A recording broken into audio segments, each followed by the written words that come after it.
بسم اللہ الرحمن الرحیم۔ خیر الدین باربروسا نے جب پے در پہ کئی کامیابیاں حاصل کی اور افریقہ کے بہت سے علاقوں پر قبضہ کر لیا تو یورپ والوں پر اس کا فوری رد عمل ہوا۔ یورپ والے یہ سمجھتے تھے سردی اور سرما کا موسم اپنے عروج پر آ گیا تھا۔ جزیرہ سلانیک میں اپنے جھوپڑے کے اندر حسن کرسو کی ماں راہیل اور بہن اسما مٹی کی انگیٹھی میں دہکتے کوئلوں کے پاس بیٹھی تھیں۔ باہر برف باری اپنے عروج پر تھی۔ زمین کی چھوٹی موٹی اونچ نیچ برف باری نے بالکل برابر کر دی تھی۔ ٹیلے، درخت گویا کے ہر شے نے برف کا سفید لباس اوڑھ لیا تھا۔ ایسے میں کوئلوں انگیٹھیوں پر اپنے ہاتھ پھیلاتے ہوئے اسما اپنے سامنے بیٹھی اپنی ماں راہیل کو مخاطب کر کے کہنے لگی، اماں، آج سردی کچھ پہلے کی نسبت بڑھ گئی ہے، برف باری بھی تیز ہو گئی ہے، لگتا ہے یہ برف باری کئی روز تک جاری رہے گی۔ اماں، آج تو وقت کا تعین کرنا بھی مشکل ہو گیا ہے، سورج تو غروب ہونے والا ہوگا، اس لیے کہ کافی دیر ہوئی ہم نے عصر کی نماز ادا کر لی تھی۔ میرے خیال میں آپ یہاں بیٹھیں، میں چولہے میں آگ جلا کر کھانا تیار کرتی ہوں، اس کے بعد نماز پڑھنے کے بعد دونوں ماں بیٹی کھانا کھائیں گی۔ اسما کی اس گفتگو کا جواب اس کی ماں راہیل دینا ہی چاہتی تھی کہ جھونپڑے کے دروازے پر اچانک اپنے آپ کو ایک موٹے کمبل میں لپیٹے حسن کرسو نمودار ہوا۔ پھر دونوں ماں بیٹی کو مخاطب کرتے ہوئے کہنے لگا، کیا میں اندر آ سکتا ہوں؟ حسن کرسو چونکہ اپنی ماں اور بہن سے بچپن ہی میں بچھڑ گیا تھا، لہٰذا اس کی بہن نے اسے پہچانا نہیں۔ تھوڑی دیر تک بڑے غور سے اسے دیکھتی رہی، پھر بڑی لجاجت سے اسے مخاطب کر کے کہنے لگی، عزیز بھائی، تو کون ہے؟ ہم ماں بیٹی سے تو کیا چاہتا ہے؟ دوسری طرف راہیل کی حالت عجیب و غریب ہو رہی تھی۔ وہ ٹکٹکی باندھے حسن کرسو کی طرف دیکھی جا رہی تھی۔ شاید وہ حسن کرسو سے اس کی آواز کو پہچان چکی تھی یا پہچاننے کی کوشش کر رہی تھی۔ دونوں ماں بیٹی ابھی تذبذب ہی کی حالت میں تھی کہ حسن کرسو نے پھر ان دونوں کو مخاطب کیا، کیا تم دونوں ایسی ہی اجنبی ہو گئی ہو کہ اپنے خون کو نہیں پہچان رہی ہو؟ حسن کرسو کے ان الفاظ نے اس کی ماں راہیل کو کاٹ کر رکھ دیا۔ بیچاری ایک دم اٹھ کھڑی ہوئی، اپنے بازو پھیلاتے ہوئے جھونپڑے کے دروازے کی طرف بڑھی اور روتی ہوئی آواز میں کہہ رہی تھی، حسن، میرے بچے، تو کہاں رہ گیا تھا؟ اس دوران حسن بھی بھاگنے کے انداز میں جھونپڑے میں داخل ہوا۔ پھر دونوں ماں بیٹا ایک دوسرے سے بغل گیر ہو کر دھارو دھار رونے لگے۔ دوسری جانب اسما بیچاری بھی صورتحال کو سمجھ چکی تھی۔ ایک دم اپنی جگہ سے اٹھ کر حسن کرسو کی پیٹھ سے لپٹ کر وہ بھی اپنی ماں کی طرح ہچکیوں اور سسکیوں میں رو رہی تھی۔ کچھ دیر تک تینوں ایک دوسرے سے لپٹ کر اسی طرح روتے رہے، اپنا غم ہلکا کرتے رہے، فقط کے غم کو اپنے آنسو میں بہاتے رہے۔ پھر حسن کرسو نے دونوں ماں بیٹی کو علیحدہ کیا، سہارا دے کر دونوں کو انگیٹھی کے پاس لایا اور جن نشستوں پر وہ بیٹھی ہوئی تھیں، جب انہیں اس پر نے بٹھانا چاہا، ماں تو نشست پر بیٹھ گئی لیکن اسما نہیں بیٹھی۔ اس نے حسن کا بازو پکڑ کر کھینچتے ہوئے اسے اس نشست پر بٹھا دیا اور خود ایک دوسری نشست کھینچ کر قریب ہی بیٹھ گئی۔ پھر راہیل نے کچھ دیر بڑے غور اور پیار اور شفقت سے حسن کرسو کی طرف دیکھتے ہوئے اسے مخاطب کیا، میرے بچے، میں تم سے یہ نہیں پوچھوں گی کہ تو کہاں رہا، میں یہ بھی نہیں بتاؤں گی کہ ہم نے کہاں کہاں دھکے کھائے، اس لیے کہ جو تمہارے آدمی اس سے پہلے تمہیں لینے کے لیے آئے تھے انہیں میں نے ساری تفصیل بتا دی تھی اور انہوں نے تمہارے متعلق مجھے تفصیل کے ساتھ کہہ دیا تھا۔ میرے بچے، میں نے ان پر شرط لگائی تھی کہ میرا بیٹا یہاں مجھے لینے کے لیے آئے، تب میں یہاں سے اپنی بیٹی کے ساتھ کوچ کروں گی۔ میں اللہ کا انتہائی درجے کی ممنون اور شکر گزار ہوں کہ آج اس نے مجھے میرے بیٹے کو ملا دیا۔ میرے بچے، سب سے پہلے مجھے تمہارے باپ کے مرنے کا دکھ ملا، اس کے بعد یوں جانو ہماری دکھ بڑی داستان کی ابتدا ہو گئی۔ ہم دونوں ماں بیٹی گرناتا سے نکلنے والے لوگوں کے ساتھ دھکے کھاتی کھاتی یہاں پہنچ گئیں۔ بیٹے، ہم دونوں نے تمہیں بہت تلاش کیا لیکن تم نہ ملے۔ یہ اسما بیچاری ہر وقت اپنے دادا کو اور تمہیں یاد کرتی رہتی تھی۔ شروع میں بیچاری کئی کئی دن تک کھانا نہ کھاتی، پھر میرے ڈھارس اور تسلی دینے پر آہستہ آہستہ اس نے اپنے آپ کو سنبھال لیا۔ بیٹے، مجھے تمہارے دادا کے مرنے کا بھی بے حد دکھ اور غم ہے۔ وہ ہم سب کے لیے روشنی کا ایک مینار تھا، اپنے پیچھے ہمارے لیے اندھیرا چھوڑ کر ہمیشہ کے لیے جدائی اور فرقت کا داغ دے کر چلا گیا۔ بیٹے، کیا اکیلا ہی آیا ہے؟ اس پر حسن کرسو مسکراتے ہوئے کچھ دیر اپنی ماں اپنی بہن کی طرف دیکھتا رہا، پھر کہنے لگا، نہیں ماں، میں یہاں اکیلا نہیں، ایک خاصی بڑی کشتی لے کر آیا ہوں جس میں میرے ساتھ کچھ مسلح جوانوں کے علاوہ ملہ بھی ہیں۔ اماں، یہاں کے کچھ لوگ بھی مجھے جانتے اور پہچانتے ہیں۔ جو ہی کشتی ساحل پر لگی انہوں نے ہمارا بہترین استقبال کیا۔ میں تو آپ کی طرف چلا آیا جبکہ میرے سارے ساتھیوں کو یہاں کے لوگ اپنے مہمان خانے کی طرف لے گئے ہیں۔ میں دیکھتا ہوں یہاں کے لوگ بڑے ہمدرد اور مہمان نواز ہیں۔ اماں، تمہارے حکم کے مطابق میں یہاں پہنچ گیا ہوں، اب میرے خیال میں ہمیں یہاں سے کوچ کرنے میں تاخیر نہیں کرنی چاہیے۔ حسن کرسو جب خاموش ہوا تو اس کی ماں آگے بڑھی، بڑے پیارے انداز میں۔ تھوڑی دیر تک وہ حسن کرسو کا گال تھپ تھپاتی رہی، پھر کہنے لگی، میرے بچے، میرے بیٹے، یہاں آگ کے پاس بیٹھو، باہر دیکھ کتنی تیز اور لگاتار برف باری ہو رہی ہے۔ میں اور اسما دونوں مل کر کھانا تیار کرتی ہیں، تینوں یہاں کوئلوں بھری انگیٹھی کے پاس بیٹھ کر کھانا کھاتے ہیں، رات اسی جھونپڑے میں بسر کرتے ہیں، اور کل دن کے وقت یہاں سے کوچ کر دیں گے۔ بیٹے، جو تمہارے آدمی لینے آئے تھے، میں نے انہیں بتایا تھا کہ یہاں سے کوچ روانہ ہونے کے بعد ہم نے کدھر کا رخ کرنا ہے۔ جواب میں حسن کرسو مسکرایا اور کہنے لگا، اے میری ماں، تمہیں فکر مند ہونے کی ضرورت نہیں۔ میں جو کشتی لے کر آیا ہوں وہ خاصی بڑی اور مضبوط ہے، اور اس میں میرے ساتھ ملا بھی ہیں، مسلح جوان بھی ہیں۔ میں یہاں سے سیدھا ہسپانیہ کا رخ کروں گا اور تمہیں اپنے دادا کے جھوپڑے اور اس کی قبر تک لے کر جاؤں گا۔ اس کے بعد تم دونوں ماں بیٹی کو لے کر الجزائر کا رخ کروں گا۔ حسن کرسو کی اس گفتگو سے راہیل اور اسما دونوں خوش ہو گئیں۔ پھر دونوں ماں بیٹی نے اٹھ کر کھانا تیار کیا، تینوں نے مل کر کھانا کھایا۔ اس کے بعد تینوں فرش پر بستر لگانے کے بعد رضائیوں میں گھس گئے۔ پھر اسما نے حسن کرسو کو مخاطب کیا، بھائی، اگر آپ تھکاوٹ محسوس نہ کر رہے ہوں، اگر آپ کو نیند نہ آ رہی ہو، تو پھر خیر الدین با بھروسہ کے گروہ میں شامل ہونے کے بعد اب تک جو آپ لوگوں نے کامیابیاں حاصل کی، آپ اس کی تفصیل مجھے اور اماں کو بتائیں۔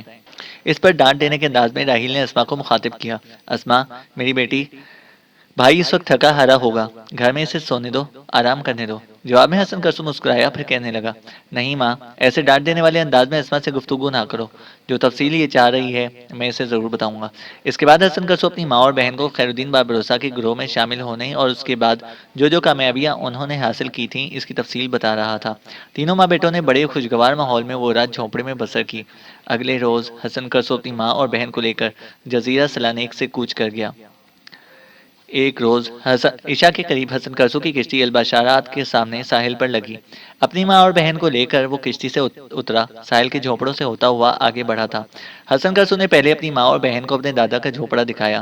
دونوں ماں بیٹی جھونپڑے میں داخل ہوئیں، کچھ دیر وہاں بیٹھ کر روتی رہیں، آہیں بھرتی رہیں۔ حسن کرسو انہیں تسلیاں دیتا رہا، اور پھر جھونپڑے سے نکل کر دونوں کو وہ اپنے دادا کی قبر پر لے گیا۔ دونوں ماں بیٹی کافی دیر وہاں دعا مانگتی رہیں، آہیں بھرتی رہیں، ہچکیوں میں آنسو بہاتے ہوئے اپنے غم، دکھ اور المیے کا اظہار کرتی رہیں۔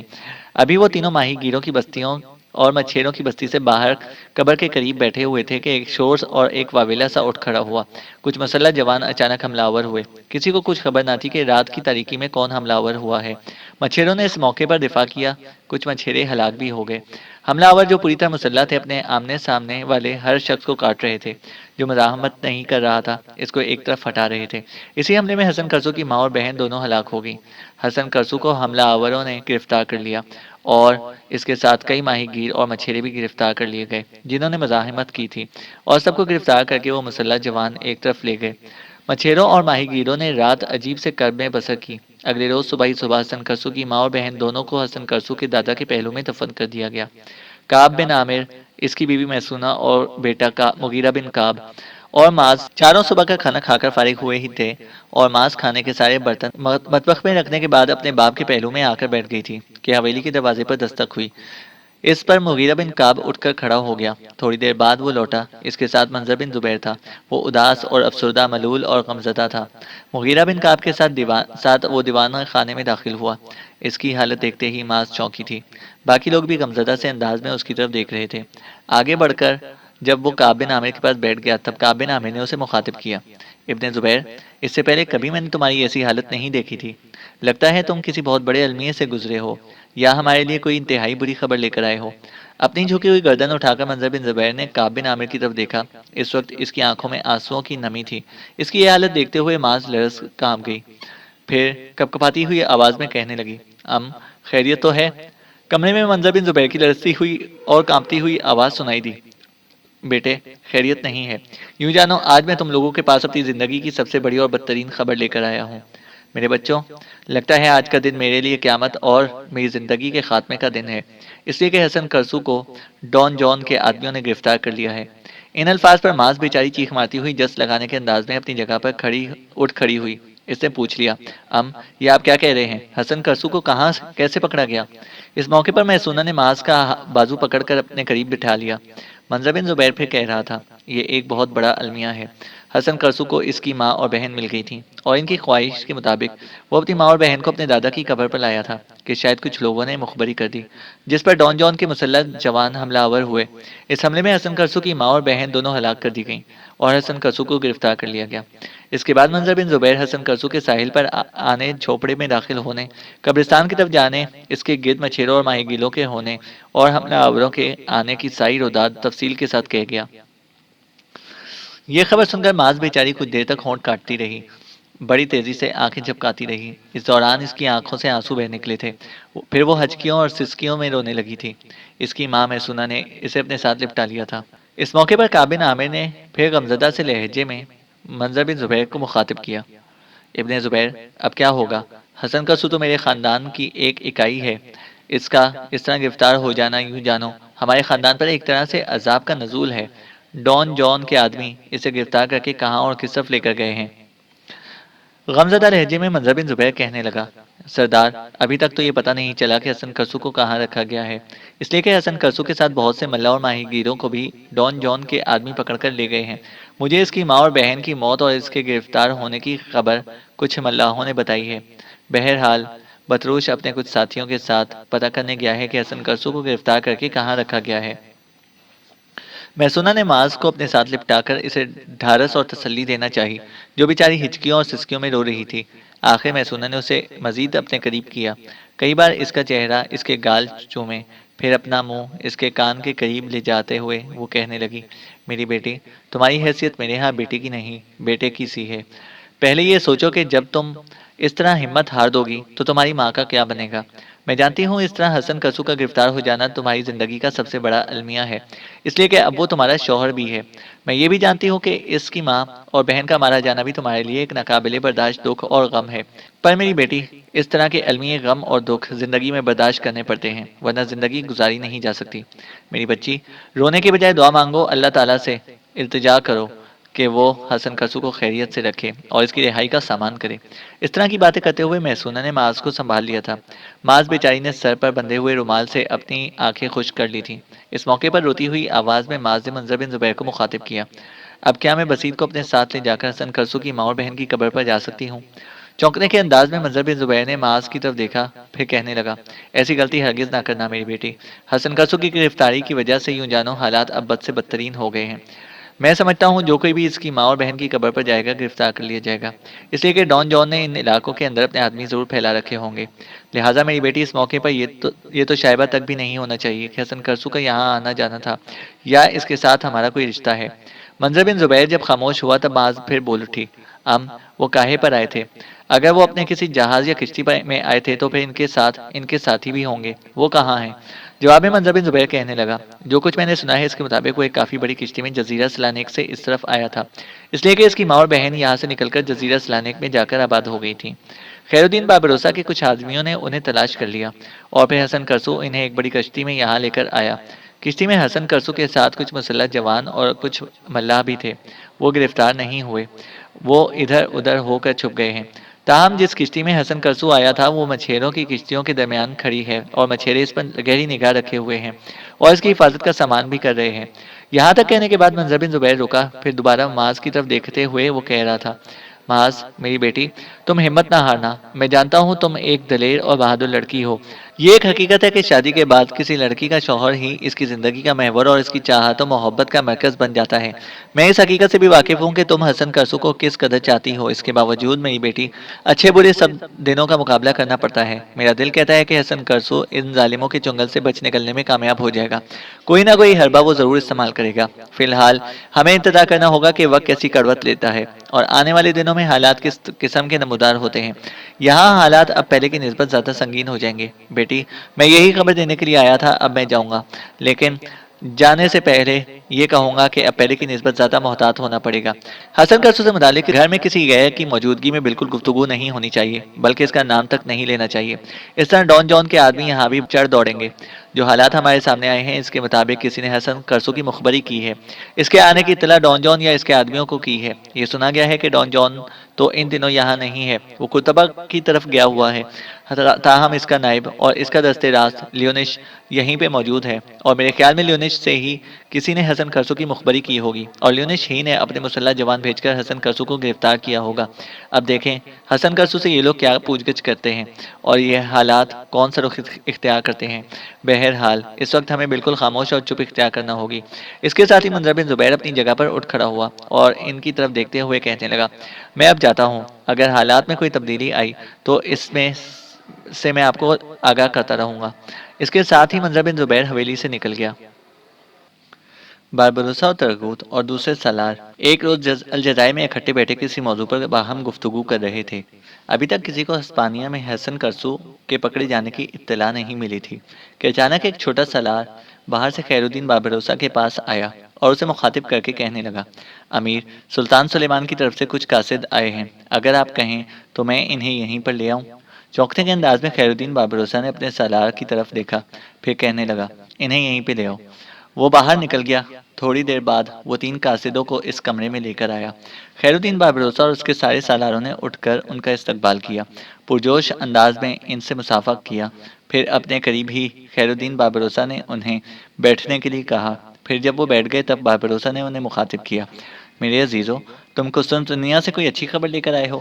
اس سوال پر ان 3 میں سے ایک بول اٹھا، امیر، سلطان سلیمان یورپ پر حملہ آور ہونے کے بعد ایشیا میں کچھ اٹھنے والے امور کو نمٹانے کے لیے اپنے لشکر کے ساتھ ایشیا کی سرزمینوں میں دور تک چلا گیا تھا۔ اب وہ لوٹا ہے تو اسے خبر دی گئی ہے کہ ہسپانیہ کا بادشاہ چارلز ٹیونش پر حملہ آور ہوا۔ ٹیونش میں اس نے تباہی اور بربادی کا کھیل کھیلا۔ میرے خیال میں وہ سلطان نے اسی سلسلے میں آپ کو قسطنطنیہ طلب کیا ہے۔ وہ قاصد جب خاموش ہوا تب خیر الدین باربروسا نے پھر اس کی طرف دیکھتے ہوئے کہنا شروع کیا، اس کے علاوہ بھی کوئی معاملہ ہے؟ قاصد منہ سے کچھ نہ بولا، نفی میں اس نے گردن ہلا دی۔ جواب میں کچھ دیر خاموش رہنے کے بعد خیر الدین باربروسا کہنے لگا، تم دور کا سفر کر کے آئے ہو، آج کی رات آرام کرو، کل میں اپنے دیگر سالاروں کے ساتھ تمہارے ساتھ ہی قسطنطنیہ کے لیے روانہ ہو جاؤں گا۔ یہاں تک کہنے کے بعد خیر الدین باربروسا رکا، پھر دوبارہ انہیں مخاطب کرتے ہوئے کہنے لگا، عزیزو، چند برس پہلے فرانس کے بادشاہ کی ماں اور ہنگری کے ایک سالار جان زپولیا کی التماس پر سلطان سلیمان یورپ پر حملہ آور ہوا تھا۔ سلطان کے اس حملے کی تھوڑی بہت تفصیل تو ہمیں مل گئی تھی۔ تم میں سے اگر کوئی اس جنگ میں شامل رہا ہو اور زحمت محسوس نہ کرے تو مجھے اور میرے ساتھیوں کو اس کی تفصیل بتائے۔ اس پر پہلے والا قاصد ہی بول اٹھا، امیر، ہم تینوں جنگ میں شامل تھے، میں خود آپ کو اس جنگ کی تفصیل بتاتا ہوں۔ فرانس کے بادشاہ فرانسس اول کی ماں کی التجا اور جان زپولیا کی مدد مانگنے پر سلطان نے یورپ پر حملہ آور ہونے کا ارادہ کیا تھا۔ ان دنوں فرانس کے بادشاہ کو ہسپانیہ کے بادشاہ چارلز نے ایک جنگ میں گرفتار کر کے زندان میں ڈال دیا تھا اور اس کی ماں نے اس کی رہائی کے لیے سلطان سلیمان سے التجا کی تھی۔ سلطان اپنا عظیم الشان لشکر لے کر نکلا۔ ہمارے لشکر نے انہی شاہراہوں پر سفر کیا جن سے وہ خوب آگاہ اور واقف تھے، اس لیے کہ ان شاہراہوں میں پہلے بھی وہ یورپ پر حملہ آور ہونے کے لیے سفر کر چکے تھے۔ وہ مئی کے مہینے کے آخری دن تھے، جون شروع ہونے والا تھا۔ اس موسم میں بارشیں بھی خوب ہوئی تھیں اور ندی نالے اور دریا طغیانی پر آئے ہوئے تھے۔ یورپ کی طرف بڑھتے ہوئے ہمارے لشکر نے جو ندی نالہ بھی راستے میں آیا انہیں شتیروں کے پل بنا کر عبور کیا، یہاں تک کہ ہمارا لشکر سربیا کی بنجر وادیوں سے ہوتا ہوا اس جگہ تک جہاں پہنچا جہاں دریائے ڈینیوب کا پاٹ بہت چوڑا ہو جاتا ہے۔ یہیں پر اناتولیا اور شام اور کنکار کے ہمارے لشکری بھی سلطان کے لشکر سے آن ملے تھے۔ یہیں پر ہنگری کا سالار جان زپولیا 6000 جانثاروں کے ساتھ سلطان سے آن ملا اور سلطان نے ابراہیم کو اس کا بہترین استقبال کرنے پر مقرر کیا۔ یورپ والوں کو یہ امید تھی کہ جب مسلمانوں کا لشکر ہنگری اور آسٹریا کی طرف بڑھے گا تو راستے میں جو بڑے بڑے شہر ہیں وہاں جو یورپ والوں نے لشکر اکٹھے کیے تھے وہ مزاحمت کریں گے اور سلطان کی راہ روکیں گے۔ لیکن اس دفعہ جب سلطان یورپ پر حملہ آور ہوا تو عجیب بات یہ پیش آئی کہ راستے کے اندر پڑنے والے شہروں کے اندر جس قدر لشکر تھے ان میں سے کسی نے بھی مسلمانوں کی مزاحمت نہیں کی۔ جہاں جہاں ہمارے لشکر کے ہراول دستے پہنچ گئے تھے شہروں کے محافظ لشکر اپنے اپنے شہروں کے دروازے کھولتے چلے گئے اور شہر ہمارے لشکر کے حوالے کرتے چلے گئے۔ سلطان کے حکم پر ہمارا لشکر سختی سے اس بات پر عمل کر رہا تھا کہ کہیں لوٹ مار نہ ہونے پائے، فصلوں اور بستیوں کو نقصان نہ پہنچے۔ ہنگری کی سرزمین ہمارے لیے دارالامن ثابت ہوئی، اس لیے کہ یہاں کسی کی لشکر نے کوئی مزاحمت نہ کی۔ ہنگری کے میدانوں سے ہوتا ہوا سلطان اپنے لشکر کے ساتھ آسٹریا کی طرف بڑھ رہا تھا۔ آسٹریا کے بادشاہ اور اس کے لشکریوں کا کہیں پتہ نہ تھا۔ آسٹریا ہی کی طرف بڑھتے ہوئے سلطان سلیمان نے اپنے وزیر ابراہیم کو نئے سرے سے لشکر کا سالار مقرر کیا۔ اب تک ابراہیم کو صرف یورپ کے اساکر کا سالار خیال کیا جاتا تھا، لیکن اب سلطان نے اپنے سارے لشکریوں کا سالار اعلیٰ مقرر کر دیا تھا۔ اس کے علاوہ اپنے وزیر ابراہیم کے لیے سلطان نے یہ بھی عنایت کی کہ لشکریوں کے سالار اعلیٰ کی حیثیت سے اسے 5 وموں کا پرچم بلند کرنے کی بھی اجازت دے دی۔ سلطان نے قریب اسے اپنے اختیارات عطا کر دیے تھے، اور اس نے اعلان بھی کرا دیا تھا کہ میری تمام رعایا، وزراء اور کسان اس کے حکم اور فرمان کی اسی طرح تعمیل کیا کریں جس طرح وہ میرے فرمان کی تعمیل کرتے ہیں۔ اس سے پہلے کسی عثمانی سلطان نے کسی وزیر کو اتنے اختیارات نہیں دیے تھے۔ معلوم نہیں سلطان سلیمان ایسا ازراہ کثر نفسی اپنے آپ کو اور زیادہ مٹانے کے لیے کر رہا تھا۔ اس کامیاب اور شاندار معرکے میں اپنے دوست اور وزیر کو اپنے برابر مقبول بنانا چاہتا تھا۔ یہاں تک کہنے کے بعد قاصد رکا، دم لیا، اس کے بعد وہ دوبارہ کہہ رہا تھا۔ بہرحال ہمارا لشکر آگے بڑھتا رہا، یہاں تک کہ اپنے لشکر کے ساتھ سلطان موجودہ شہر پہنچا۔ یہاں پہلی بار ہمارے لشکر کے سامنے جرمنوں کا ایک بہت بڑا لشکر مقابلے کرنے کے لیے آیا۔ یہ لشکر بودا شہر کی حفاظت پر مامور تھا اور سارے کا سارا جرمنوں پر مشتمل تھا۔ ہمارے لشکر نے ان جرمنوں پر اس زور کا حملہ کیا کہ پہلے ہی حملے میں جرمنوں کو شکست ہوئی اور انہوں نے ہتھیار ڈال دیے۔ بودا میں جرمن کے لشکر کو شکست دینے کے بعد سلطان نے اپنے لشکر کے ساتھ وہاں پڑاؤ کر لیا۔ یہاں سلطان کو اپنے مخبروں نے یہ اطلاع دی کہ آسٹریا کا بادشاہ اور ہسپانیہ کے بادشاہ چارلس کا بھائی فرولیندا اپنی مملکت سے نکل کر جرمنی کی طرف بھاگ گیا ہے، اور وہ اپنے مرکزی شہر ویانا اور دوسرے علاقوں کی حفاظت کے لیے لشکر اور زادراہ جمع کر رہا ہے۔ ساتھ ہی سلطان کو یہ بھی خبریں ملی کہ اٹلی میں فرانس کے ناقابل اعتبار بادشاہ نے اپنے بدترین دشمن چارلس سے صلح کر لی تھی۔ یہ عجیب و غریب خبر تھی، اس لیے کہ سلطان فرانس کے بادشاہ کی ماں کی التجا پر یورپ پر حملہ آور ہو رہا تھا، اور یہ حملہ اس کے کہنے پر ہی کیا جا رہا تھا، اور فرانس کا بادشاہ ایسا ناقابل اعتبار نکلا کہ اس نے بالا ہی بالا ہسپانیہ کے بادشاہ سے معاہدہ کر لیا۔ دراصل ہوا یوں کہ جب ہسپانیہ کے بادشاہ کو خبر ملی کہ سلطان سلیمان اپنے لشکر کے ساتھ آسٹریا کی سمت پیش قدمی کر رہا ہے تو اسے اپنے لیے خطرات محسوس ہوئے، لہٰذا اس نے فرانس کے بادشاہ کو زندان سے نکالا، اس سے صلح کی گفتگو کی، اور بدقسمت فرانسس اول نے بہت آسان سی شرطوں پر ہسپانیہ کے شہنشاہ چارلس سے صلح کر لی، اور اس کے ساتھ یہ بھی وعدہ کیا کہ وہ چارلس اور اس کے بھائی فرولیندا کو ترکوں کے خلاف مدد اور کمک فراہم کرے گا۔ اب نوبت یہ سامنے آئی کہ جس شخص کے لیے سلطان یورپ پر حملہ آور ہوا وہ خود سلطان کے دشمنوں کا ساتھ دے رہا تھا۔ یہ فرانس کے بادشاہ فرانسس کی انتہا درجے کی بد عہدی، غداری اور حماقت تھی۔ بہرحال فرانسس اول کی غداری سے متعلق سلطان نے کسی قسم کی رائے کا اظہار نہیں کیا۔ بودا میں 2 دن تک سیر و شکار میں مصروف رہا۔ یہاں اس نے جان زپولیا کو ہنگری کے بادشاہ کی حیثیت سے تخت نشین کرایا۔ اس کے بعد ہمارا لشکر دریائے ڈینیوب کے کنارے آگے بڑھنے والی شاہراہ پر ویانا شہر کی طرف بڑھا تھا۔ بودا سے کوچ کرنے کے بعد ہمارے لشکر نے بڑی تیزی سے پیش قدمی کی تھی، اس لیے کہ لشکر کے اندر جو بھاری توپ خانہ تھا اسے بودا شہر میں چھوڑ دیا گیا تھا۔ آسٹریا کی سرزمینوں میں جب ہمارا لشکر داخل ہوا تو آسٹریا کی مختلف پہاڑیوں سے ہمارے لشکر پر حملے ہوتے رہے، لیکن ان حملہ آوروں کو بدترین شکستیں دینے اور ان میں بہت سو کو گرفتار کرتے ہوئے ہمارا لشکر دریا کے کنارے کنارے آگے بڑھتا رہا، یہاں تک کہ ہم 170 میل کی مسافت طے کرنے کے بعد ویانا شہر کے بیرونی جنگلوں میں جا پہنچے۔ ویانا کی طرف بڑھتے ہوئے سلطان اپنے سواروں کے ساتھ آگے آگے بڑھا تھا، باقی لشکر پیچھے تھا۔ ویانا کی طرف جاتے ہوئے سلطان کسی قدر فکر مند بھی تھا، اس لیے کہ برسات کا موسم ختم ہو چکا تھا، سردیاں اپنے عروج پر آ رہی تھیں، برف باری شروع ہونے کی وجہ سے گھوڑوں کے لیے چراگاہوں میں گھاس باقی نہ بچی تھی، چارہ فراہم کرنا ضروری تھا، اور اس وقت انسانوں اور گھوڑوں دونوں کے لیے خوراکی کمی کا مسئلہ اٹھ سکتا تھا۔ سلطان جب اپنے لشکر کے ساتھ ویانا کے نواحی جنگلوں میں داخل ہوا تو یہاں ہمارے لشکر پر مسلسل گولہ باری کی گئی، لیکن جب ہمارے لشکر نے جوابی کارروائی کی تو حملہ آور اپنی جانیں بچا کر بھاگ کھڑے ہوئے۔ بہرحال ہمارا لشکر آگے بڑھا، ویانا کے قریب پہنچ گیا۔ یہ عجیب و غریب شہر ہے، اس کی پشت پر دریائے ڈینیوب بہتا ہے، فصیل میں کچھ دروازے ہیں لیکن ان کی ساخت پرانے طرز کی انتہائی اونچی ہے۔ ویانا کی جو فصیل ہے اس کا طرز تعمیر جزیرہ روڈوس کے قلعے جیسا ہے۔ دریا کے کنارے کی طرف جنوب میں بڑا دروازہ تھا، یہاں سانتا کلورا کی مقدس خواتین کی خانقاہیں تھیں۔ ویانا کا شہر آسٹریا کے بادشاہ اور چارلس کے بھائی فرولیندا کا پایہ تخت ہے، جو ان دنوں اپنا پایہ تخت اور اپنا ملک چھوڑ کر لشکر جمع کرنے کے لیے جرمن میں قیام کیے ہوئے تھا۔ ہسپانیہ کے بادشاہ چارلس کو جب خبر ہوئی کہ اپنے لشکر کے ساتھ سلطان یورپ میں داخل ہو چکا ہے تو وہ اپنے ایک بہت بڑے لشکر کے ساتھ اٹلی میں آیا، لیکن اسے جرأت اور ہمت نہ ہوئی کہ اپنے لشکر کو لے کر سلطان کے مقابلے پر آئے۔ اٹلی سے ہی اس نے اپنے تجربہ کار سالاروں پر مشتمل ایک لشکر مسلمانوں کے مقابلے کے لیے آسٹریا کی طرف روانہ کر دیا تھا۔ پہلی بار جرمنوں اور آسٹریا والوں کا ایک متحدہ لشکر باہر نکلا اور ہمارے لشکر پر حملہ آور ہوا۔ جرمن آگے آگے تھے اور انہوں نے بڑی سرعت سے ہمارے لشکر کی طرف پیش قدمی شروع کر دی تھی، لیکن ہمارے مخبر بھی بڑی تیزی سے کام کر رہے تھے۔ انہوں نے جرمنوں اور آسٹریا والوں کے حملوں کی اطلاع پہلے سے کر دی تھی، لہٰذا جو ہی جرمن اور آسٹریا والے نزدیک پہنچے، ہمارے لشکر کے ہراول دستے جوابی کارروائی کرتے ہوئے ان پر حملہ آور ہوئے اور ان کی صفوں میں دور تک گھستے ہوئے انہیں بے پناہ نقصان پہنچایا اور ان کی اکثریت کو موت کے گھاٹ اتار دیا۔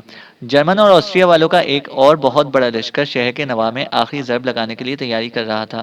ہمارے لشکر کا وہ حصہ جو کلب کہلاتا ہے، اس کی طرف بڑھا۔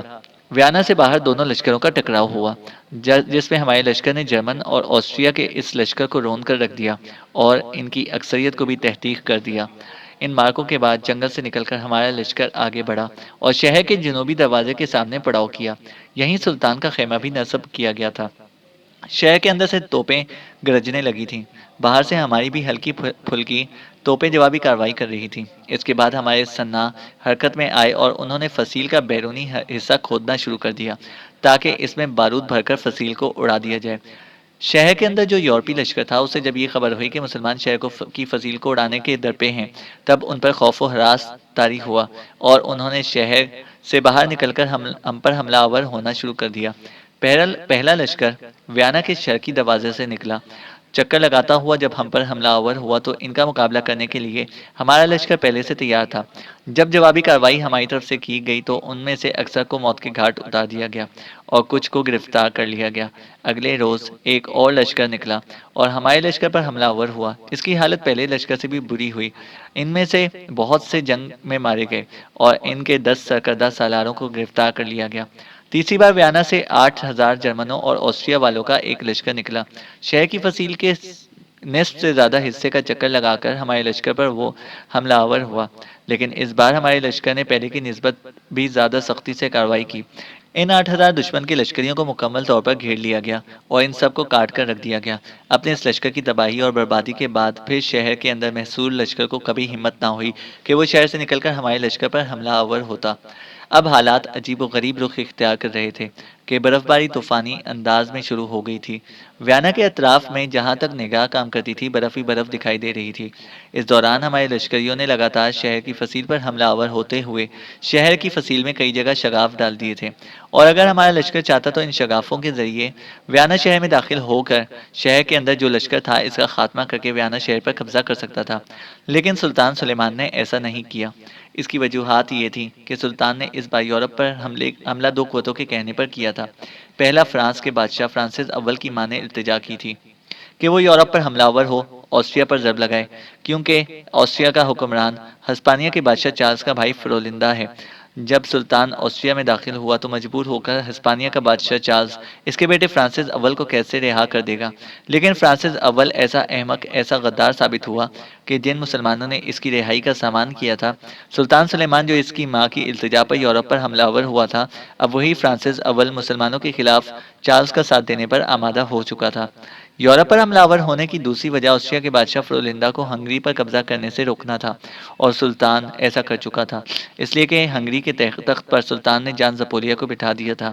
اب وہی ہنگری کا حکمران تھا، جبکہ فرولندا اپنے علاقوں کو بھی خالی کر کے اپنی جان بچانے کی خاطر جرمنی کی طرف بھاگ چکا تھا۔ ان حالات میں ویانا شہر کی فصیل کو گرا کر شہر میں داخل ہونا اور اس پر قبضہ کرنا سلطان کے لیے کوئی اہمیت نہیں رکھتا تھا، اس لیے کہ سلطان قسطنطنیہ سے اس نیت کے ساتھ نہیں روانہ ہوا تھا کہ وہ آسٹریا کے مرکزی شہر ویانا کو فتح کر کے اس پر قبضہ کرے گا۔ جن دو امور کے لیے وہ یورپ پر حملہ آور ہوا تھا اس کی تکمیل ہو چکی تھی، لہٰذا اس نے فرانس کے بادشاہ کو رہا کرا دیا تھا اور جان زپولیا کو سلطان نے ہنگری کا بادشاہ مقرر کر دیا تھا۔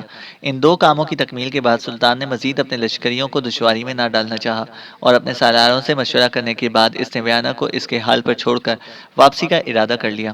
اس موقع پر ویانا شہر کے اندر جو مختلف اقوام پر مشتمل لشکر تھا، اس کے سالاروں کو پیغام پہنچایا گیا۔ مسلمان ویانا شہر کو فتح کرنے کے لیے نہیں آئے تھے، بلکہ ادھر آنے کا مقصد آسٹریا کے بادشاہ فرولندا کی سرکوبی تھی، اور وہ ایسا بزدل نکلا کہ اپنی سرزمینوں کو چھوڑ کر جرمنی کی طرف بھاگ گیا۔ کاش وہ ہمارے مقابل آتا تو ہم اسے وہ سبق سکھاتے کہ یورپ والے صدیوں تک یاد رکھتے۔ اگر ہم ترکوں نے ویانا پر قبضہ ہی کرنا ہوتا تو ہم اپنا بھائی توپ خانہ بودا شہر میں چھوڑ کر نہ آتے، اپنا سارا جنگی ساز و سامان لے کر ویانا شہر کا رخ کرتے۔ اگر ہم ایسا کرتے تو ویانا شہر ہمارے سامنے چند دن بھی نہ نکالتا، اور اب تک ویانا پر ہمارا قبضہ ہو چکا ہوتا۔ لیکن ہم نے ایسا کبھی نہیں چاہا تھا۔ جس وقت ویانا کے شہریوں اور وہاں کے محصور لشکریوں کو خبر ہوئی کہ مسلمانوں نے ویانا شہر کا محاصرہ ترک کر کے واپس جانے کا ارادہ کر لیا ہے، تب ویانا شہر کے اندر توپوں کی گرج سنائی دینے لگی، کلیساؤں کی گھنٹیاں بجنے لگی تھیں، اور لوگ اپنے مکانوں کی چھتوں پر چڑھ کر خوشی کے گیت گانے لگے تھے۔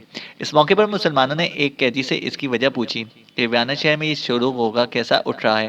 اس پر اس قیدی نے کہا، مسلمانوں نے چونکہ واپس جانے کا ارادہ کر لیا ہے، اس لیے ویانا والے خوشی منا رہے ہیں۔ ویانا شہر والوں کو خوف اور خدشہ تھا کہ اگر محاصرہ چند روز اور جاری رہا تو ویانا مسلمانوں کے سامنے سرنگوں ہو جائے گا، اس لیے کہ فصیل کو ناقابل تلافی نقصان پہنچا چکا ہے، اور اب حفاظتی لشکری مسلمانوں کا سامنا کرتے ہوئے جی چرانے لگے ہیں۔ اس بنا پر جب ویانا کے اندر لشکریوں اور شہریوں نے یہ خبر سنی ہے کہ مسلمان ویانا پر قبضہ نہیں کرنا چاہتے بلکہ واپس جانے کا ارادہ کر چکے ہیں، تب لشکری اور شہری خوشیاں منانے لگے ہیں۔ واپسی کا کچھ کرنے سے پہلے جنگ کے دوران جس قدر دشمن کے لشکری قیدی بنائے گئے تھے، سلطان نے انہیں رہا کرنے کا حکم دے دیا۔ سلطان نے ان سارے قیدیوں کو خوبصورت لباس مہیا کیے اور ان کو خرچ کے لیے اچھی خاصی رقوم بھی تقسیم کی۔ جب یہ قیدی ویانا شہر میں داخل ہوئے تو انہیں شک کی نظروں سے دیکھا گیا، اس لیے کہ سلطان کے حکم پر سب کو خرچ کے لیے رقم دی گئی تھی، اور یہ رقم ملنے پر ان سب نے سب سے پہلے اس رقم کو خرچ کرنے کے لیے شراب خانوں کا رخ کیا تھا۔ لہٰذا ویانا کی شہری اور لشکری انہیں شک کی نگاہ سے دیکھنے لگے تھے، اور جو قیدی رہا ہو کر شہر میں داخل ہوئے تھے وہ خود بھی کچھ عرصے تک ڈرے ڈرے سہمے سہمے سے رہے کہ کہیں ویانا کے لوگ اور وہاں جو لشکر ہے وہ انہیں مرتد یا جاسوس سمجھ کر انہیں کہیں پھانسی کی سزا ہی نہ دے دے۔ یہاں تک کہنے کے بعد سلطان سلیمان کی طرف سے آنے والے ان قاصدوں میں سے ایک جو تفصیل بتا رہا تھا رکا، دم لیا، پھر اپنی گفتگو کو آگے بڑھاتے ہوئے وہ کہہ رہا تھا، جو ہی ہمارے لشکر نے ویانا کا محاصرہ ترک کر کے واپسی کا سفر شروع کیا، ویانا شہر کے اندر جو لشکری موجود تھے وہ آپس میں لڑنے مرنے لگے۔ ہر گروہ کہتا تھا کہ جنگ کے دوران اس نے زیادہ بہادری کا مظاہرہ کیا ہے۔ اس جھگڑے نے کوئی ایسی نوعیت اختیار کر لی کہ جو شہر کے اندر محصور لشکر تھا اس نے تہیہ کر لیا کہ وہ خود شہر کی لوٹ مار شروع کر دیں گے۔ اس طرح جو کام مسلمانوں نے نہیں کیا وہ ویانا شہر کے لشکریوں نے کرنے کا تہیہ کر لیا تھا، لیکن شہر کے کچھ سرکردہ لوگوں نے انہیں سمجھا بجھا کر ایسا کرنے سے روک دیا۔ جہاں تک آسٹریا کے بادشاہ فرولندا اور ہسپانیہ کے بادشاہ اور فرولندا کے بھائی چارلز کا تعلق ہے تو جب تک ہمارا لشکر یورپ میں رہا تو دونوں بھائیوں کو جرأت اور جسارت نہ ہوئی کہ اپنے اپنے لشکریوں کو لے کر ویانا یا ہنگری اور آسٹریا کے کسی دوسرے شہر کا رخ کرتے۔ بہرحال جب ہمارا لشکر یورپ سے لوٹ آیا تب ہسپانیہ کا بادشاہ چارلز وہاں پہنچا، اور یورپ کے جن لشکریوں نے ویانا میں محصور رہ کر جنگ لڑی تھی انہیں تاوان جنگ ادا کیا۔ واپس آ کر اسے پتہ چلا کہ مسلمانوں کہ یورپ میں 700 میل تک اندر چلے جانے سے یورپ والوں کو کس قدر عظیم نقصان ہوا۔ ایک تو ان کی بدنامی ہوئی کہ وہ 700 میل تک مسلمانوں کی راہ نہ روک سکے، دوسرے جس راستے سے بھی ہمارا لشکر گزرا وہاں چونکہ کسی کو بھی کوئی نقصان نہ پہنچایا گیا تھا، لوگوں کے جان و مال کی حفاظت کی گئی تھی، فصلوں کو بھی کوئی نقصان نہ پہنچایا گیا تھا۔ لہٰذا جب ہمارا لشکر یورپ سے لوٹ کر آیا تب بھی یورپ کے لوگ ہمارے سلطان اور ہمارے لشکریوں کی تعریف کرتے رہے، اور اہل یورپ کی طرف سے مسلمانوں کے اخلاق اور کردار کی تعریف کرنا ایک طرح سے مسلمانوں کو بہترین خراج تحسین پیش کرنے کے مترادف ہے۔ اس طرح ہمارے لشکر نے نہ صرف یہ کہ یورپ والوں پر اپنی زمینی فتح حاصل کی بلکہ ان کے خلاف شاندار اخلاق اور کردار کی فتح حاصل کرنے میں بھی کامیاب رہے۔ جب ہمارا لشکر فاتح کی حیثیت سے لوٹ آیا تب ہسپانیہ کے بادشاہ چارلز، اس کے بھائی فرولندا اور یورپ کے دیگر حکمرانوں کے لیے ایک اذیت ناک ماحول اٹھ کھڑا ہوا، اس لیے کہ یورپ کے مذہبی رہنما ان حکمرانوں پر زور دے رہے تھے کہ مسلمانوں کے ہاتھوں جو اہل یورپ کو بدترین شکست ہوئی اور مسلمان یورپ میں 700 میل تک گھستے چلے گئے اور کوئی ان کی راہ روکنے کے لیے سامنے نہ آیا تو متحدہ ہو کر مسلمانوں سے اس کا انتقام لیا جائے۔ انہی مذہبی طاقتوں اور قوتوں کے بہلانے پھسلانے پر آسٹریا کے بادشاہ فرولندا نے چارلز کو خطوط اور قاصد روانہ کیے اور اس سے روپیہ اور لشکری مانگے تاکہ مسلمانوں کے جانے کے بعد وہ ہنگری پر حملہ آور ہو کر اور جان زپولیا کو بھگا کر ہنگری پر قبضہ کر لے۔ دوسری جانب فرانس کے بادشاہ فرانسس اول کو بھی جلد ہی اپنی غلطی کا احساس ہو گیا کہ اس نے چارلز کے ساتھ معاہدہ کر کے مسلمانوں سے بگاڑ کر اچھا نہیں کیا۔ لہٰذا اندر ہی اندر وہ بھی ایک چال چلنے لگا، اور وہ یہ کہ وہ جرمن امراء کی اس جماعت کو نقدی اور دوسری اشیاء سے مدد کرنے لگا تھا جو مذہبی انقلاب میں چارلز کے خلاف محاذ قائم کر رہے تھے۔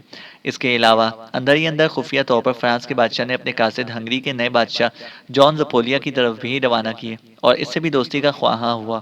اس طرح اپنی غلطی کا احساس ہونے کے بعد فرانس کا بادشاہ فرانسس اول اندر ہی اندر خفیہ طور پر چارلز اور اس کے بھائی فرولندا کے خلاف کام کرنے لگا تھا۔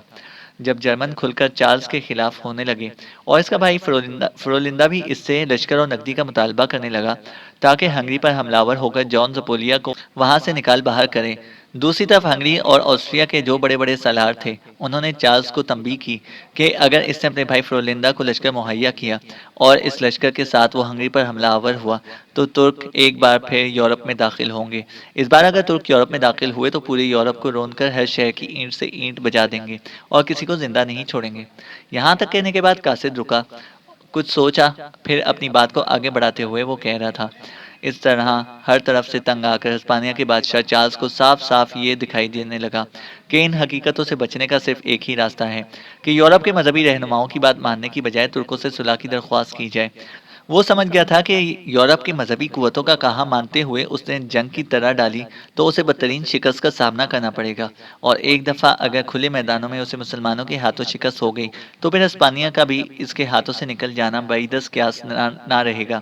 اپنے سرکردہ لوگوں سے مشورہ کرنے کے بعد چارلز نے فیصلہ کیا کہ مسلمانوں کے سلطان سلیمان سے کسی نہ کسی طرح صلح کی بات چیت کو آگے بڑھایا جائے۔ اب چارلز کے سامنے یہ مصیبت تھی کہ اگر وہ خود ترکوں سے صلح کی درخواست کرتا ہے تو بحیثیت ہسپانیہ کے بادشاہ اور بحیثیت عالم میں مسیحیت کے محافظ اس کے وقار کو دھچکا لگتا تھا۔ لہٰذا اپنی عزت کو بچانے کے لیے چارلز نے انتخاب تو قاصد کے طور پر اپنے ہی آدمیوں کا کیا، لیکن جو وفد اس نے سلطان سلیمان کی طرف روانہ کیے انہیں یہ سمجھا دیا کہ وہ جا کر مسلمانوں سے کہیں کہ وہ چارلز کی طرف سے نہیں بلکہ اس کے بھائی فرولندا کی طرف سے آئے ہیں۔ فرولندا ایسے کام کرنے میں ماہر بھی تھا، شکست کھانے کے بعد معافی مانگ لینا اس کے لیے کوئی حیثیت نہیں رکھتا تھا۔ چارلز نے قاصدوں سے یہ بھی کہا کہ وہ میرے بھائی فرولندا کے قاصدوں کی حیثیت سے سلطان سلیمان کی خدمت میں پیش ہوں اور اس سے صرف جرمن زبان میں بات کریں تاکہ مسلمان یہ سمجھیں کہ یہ قاصد واقعی فرولندا کی طرف سے آئے ہیں، چارلز کی طرف سے نہیں۔ چارلز نے ان قاصدوں کو یہ کہلا کر بھیجا کہ وہ سلطان سلیمان کی خدمت میں حاضر ہو کر یہ گزارش کریں کہ فرولندا کو ہنگری کا بادشاہ تسلیم کر لیا جائے۔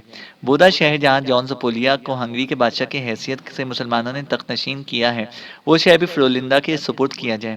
ساتھ ہی چارلز نے اپنے قاصدوں کو یہ بھی وصیت کی کہ یہ گفتگو کرنے کے بعد وہ سلطان سلیمان اور ابراہیم کی خدمت میں بھائی رقوم پیش کریں تاکہ وہ جان زپولیا کی بجائے فرولندا کو ہنگری کا بادشاہ تسلیم کر لیں۔ اس مقصد کے لیے چارلز نے ان قاصدوں کو خاصی بڑی رقوم بھی مہیا کی تھی۔ جب چارلز کے سفیر قسطنطنیہ پہنچے تو وہاں انہیں ان غراتے شیروں کے پاس سے گزارا گیا جو سلطان سلیمان کے محل کے باہر بندے رہتے تھے۔ اس کے بعد انہیں سلطان کے وزیر ابراہیم کے سامنے پیش کیا گیا۔ جب ان قاصدوں نے ابراہیم سے اپنے آنے کا مدعا بیان کیا تو ابراہیم نے ہنس کر انہیں کہنا شروع کیا، تم کہتے ہو کہ تمہارے بادشاہ چارلز نے اور اس کے بھائی آسٹریا کے حکمران فرولندا نے اب پاپائے روم سے صلح کر لی ہے۔ ہمیں یہ خلوص دل کی صلح معلوم نہیں ہوتی کہ اس سے پہلے تمہارے لشکریوں نے اپنے ہی مقدس شہر رومت الکبریٰ کی بے حرمتی کی تھی اور پاپائے روم کو ایک بار قید بھی کیا جا چکا ہے۔ رہ گیا فرولندا جو ہنگری کا بادشاہ بننا چاہتا ہے تو وہ ایسا بزدل نامرد شخص ہے۔ جب ہم اس پر حملہ آور ہونے کے لیے بودا شہر پہنچے تو وہ جرمنی کی طرف بھاگ گیا۔ اگر ہنگری کا بادشاہ بننا چاہتا تھا تو بودا ہی میں ہمارے سلطان کی خدمت میں پیش ہوتا اور درخواست کرتا کہ ہنگری کی حکمرانی اس کے حوالے کر دی جائے۔ پھر وہ سنتا کہ ہمارا سلطان اسے کیا جواب دیتا ہے۔ قاصدو، تم جانتے ہو کہ ہمارے سلطان سلیمان نے ویانا کی فصیل پر ایسے نشانات چھوڑے ہیں جو اہل یورپ کو یاد دلاتے رہیں گے کہ مسلمانوں کا سلطان وہاں تک پہنچا تھا۔ یہ بھی اپنے دل پر لکھنا کہ ہم آسٹریا میں صرف یورش کرنے کے لیے داخل ہوئے تھے اور اس یورش کا مقصد فرولندا کو سبق سکھانا تھا کہ مسلمانوں کی اجازت کے بغیر وہ ہنگری پر قبضہ نہیں کر سکتا۔ اگر ہم آسٹریا کو فتح کرنے کے ارادے سے داخل ہوتے تو آسٹریا پر قبضہ کرنے سے کوئی قوت ہمیں نہ روک سکتی، اس لیے کہ آسٹریا کا بادشاہ فرولندا بھاگ کر جرمن جا سکتا تھا اور اس کے بھائی اسپین کے بادشاہ چارلز کو اپنی جان کے لالے پڑ گئے تھے اور اپنے لشکر کے ساتھ وہ اٹلی میں آ کر بیٹھ گیا تھا، لیکن اسے اتنی جرت نہ ہوئی کہ اپنے لشکر کے ساتھ اٹلی سے نکلے اور ہمارے سامنے آ کر راہ روکنے کی جرت کرے۔ یہاں تک کہنے کے بعد قاصد پھر رکا اور اس کے بعد اپنی بات کو آگے بڑھاتے ہوئے وہ کہہ رہا تھا، امیر باربروسا، اس کے بعد یوں ہوا کہ ابراہیم سے گفتگو کرنے کے بعد جب یورپ سے آنے والے قاصدوں کو سلطان کے سامنے پیش کیا گیا تو سلطان نے ان کی پیشکش کو حقارت سے ٹھکرا دیا اور ساتھ ہی دھمکی بھی دی کہ جان زپولیا کو ہٹا کر فرولیندا ہنگری کا حکمران نہیں بن سکتا۔ اس کے ساتھ ہی قاصدوں اور ان سفیروں کو واپس کر دیا گیا۔ اس طرح چارلز اور اس کے بھائی فرولیندا دونوں کی یہ سفارت اور صلح کی پیشکش ناکام رہی۔ یہاں تک کہنے کے بعد وہ قاصد جب خاموش ہوا تب خیر الدین بابروسا تھوڑی دیر تک تو توصیفی انداز میں دیکھتا رہا، پھر مسکراتے ہوئے کہنے لگا، میرے عزیز، میں اور میرے سارے سالار اور ساتھی تم تینوں کے ممنون اور شکر گزار ہیں کہ یورپ کے اندر سلطان سلیمان کی اس یلغار کی تفصیل تم نے ہمیں بتائی، ورنہ اس سے پہلے ہم اس سے متعلق بالکل مختصر جانتے تھے۔ آج اس کی تفصیل سن کر اس قدر خوشی ہوئی کہ میں اسے الفاظ میں بیان نہیں کر سکتا۔ سو میرے عزیزوں، میں جانتا ہوں کہ تم تینوں تھکے ہارے ہوگے۔ ابھی میرا ایک ساتھی تمہیں اپنے ساتھ لے کر جائے گا۔ کھانا کھاؤ، اس کے بعد آرام کرو، اور آنے والی صبح کو ہم یہاں سے کوچ کریں گے۔ میرے سالار، میرا بحری بیڑا میرے ساتھ ہوگا۔ اس کے ساتھ ہی خیر الدین بابروسا کے کہنے پر سوالے ان تینوں قاصدوں کو وہ اپنے ساتھ لے گیا۔ اگلے روز سلطان سلیمان کے حکم پر اتباع کرتے ہوئے خیر الدین بابروسا اپنے سارے سالاروں کے ساتھ اپنے بحری بیڑے کو لے کر الجزائر سے قسطنطنیہ کی طرف کوچ کر گیا۔ چینل کو سبسکرائب کریں اور بیل آئیکن کو پریس کریں تاکہ ہماری ہر اپڈیٹ آپ کو بر وقت مل سکے۔